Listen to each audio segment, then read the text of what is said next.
Shalom Aleichem Rabotai, this is Rabbi Kovacs, and Mishnah Yomi is continuing with the final day of Orlah. And we are in the third Perek Gimel at Mishnah Ches.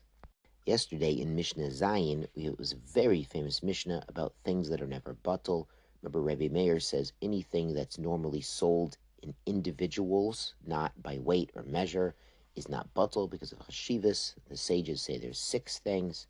Rabbi Kiva says there's 7 because he adds loaves of bread cooked by a private household.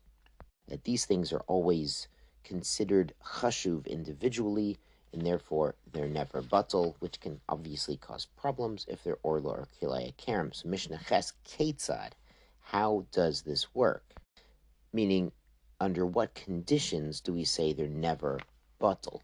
Nit patzalu ha'egozim, what if the walnut was cracked open, potseya, or nit pardu harimonim, or the pomegranate was split, nit patchu hechoviot, or you opened up these barrels of wine. Remember, only sealed barrels of wine were hashuv. Once you opened it, there's a certain joy to opening it.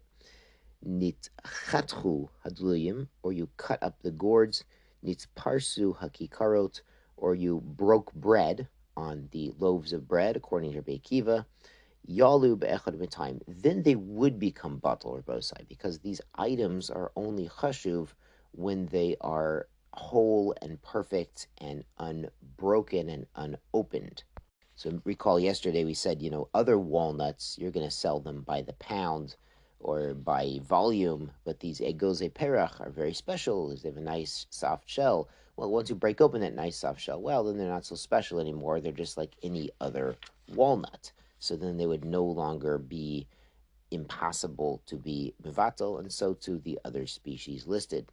Wonderful. Let's move on to Mishnah Tet. Svek Orlah. You have possible Orlah. Be'eretz Yisrael Asar.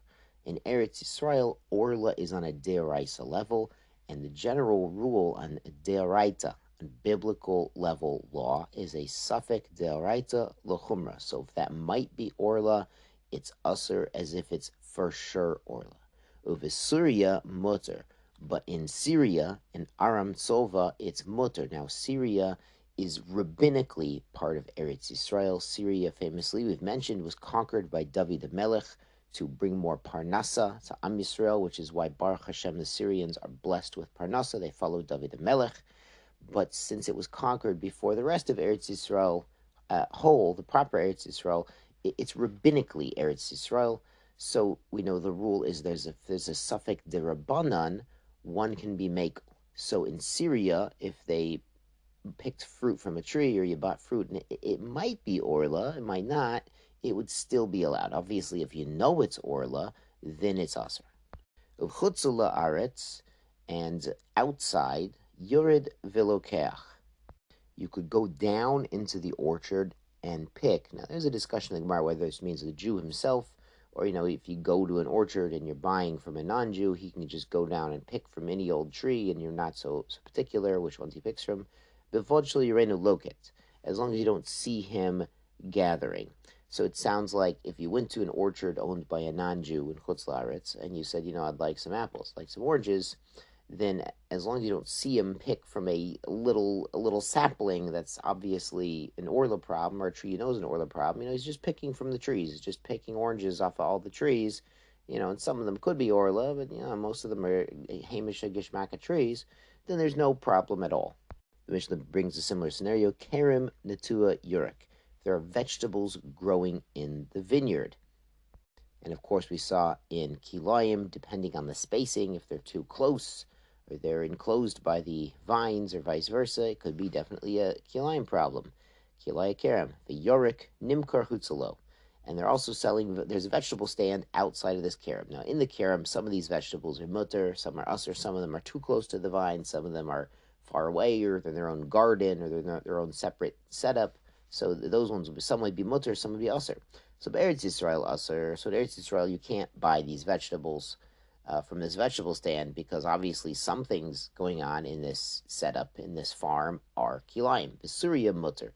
in Syria, again, where it's rabbinic, it would be allowed to buy the vegetables. We could, we'll assume he picked the ones that are in a mutter setup in this farm. Chutz la'aretz yard v'lokit. And outside of Syria and Eretz Israel, he could go down and pick them. Now, the Farshim say it sounds like, if you wanted fresh vegetables, you could ask the non-Jew running the farm to go and pick for you. Bilvad shelo yilkut biyad. As long as you don't pick it by hand, as long as the Jew is not going down and picking stuff that's by the vineyard by hand. The Mishnah concludes with some halachot about aretz versus chutz la'aretz, also a chodosh, new grain. Now this is grain that was from before the Ketziras HaOmer, which was done the night after the first Pesach Seder. When in Chutz la'aretz they're doing the second Pesach Seder in Eretz Yisrael, they're doing Ketzirat HaOmer, and then they process it and they bring the Omer offering from the barley in the temple the day after Pesach, and this matirs the new grain. Now that was done on the 16th of Nisan without the temple. We need a temple so we can have a little grain earlier. We have to wait till the 17th of Nisan, and then it is Yoshan. It is old grain at that point because it had rooted and last year. So chodosh is aser min haTorah b'kol makom. That's aser deraisa everywhere. Bein la'aretz, bein l'chutza la'aretz. As the pasuk there says, v'lechem makoli v'kormel lo tochelu, and at the end of the pasuk, b'chol moshvotechem, in all of your dwellings. So chodosh is aser in all of your dwellings. Now, you should know 400 years ago, the Bach has a kula in Chutz la'aretz. He was in Poland, Davka, by land owned by a non-Jew, because there's a suffix. Maybe it was really from last year. Maybe it took it. And lechalacha, I can't step on the Bach. I'm nowhere near his level. I'm nowhere near the level of anyone I'm citing. But it's very hard to rely on the heter. In 400 years ago in Poland, there may have been times where it was impossible, literally impossible, to get wheat that was yashan. Nowadays, Baruch Hashem, in America and Israel, Baruch Hashem, it is quite possible to get yashan, and Baruch Hashem, we have yashan.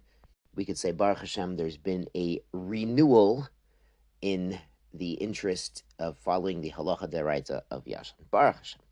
The Mishnah continues about Orlah, halacha. Orlah in Chutz la'aretz is halacha l'Moshe Sinai, which is why we've seen the Orlah is not exactly like deraisa in Chutz la'aretz. There's some leniencies. We could let the non-Jew pick it, even though we know there's some kind of Orlah going on and like here going along. Kilayim medivrei sofrim. Kilayim is dirabanan. And the Bartner explains there's different madrega, there's different levels here of dirabanan. He says davka kilaya kerem is aser deraita, planting other things in a vineyard. But kilay zarayim, vegetable seeds with wheat seeds, in Eretz Yisrael, those are mutter behana. So in Chutz la'aretz, they were not gozer derabanan even. He says harkavat ilan, grafting trees, that's aser min haTorah, even in Chutz la'aretz, so no grafting trees. And he says harkavat behema is also aser everywhere, and harkava, grafting of your wheat fields, also would be aser. Now, halacha l'maaseh, consult your local Orthodox posek who's baki in these matters. We don't paskin from the Mishnah. It's a good reminder of that, but there are some complexities to kilayim in Chutz la'aretz.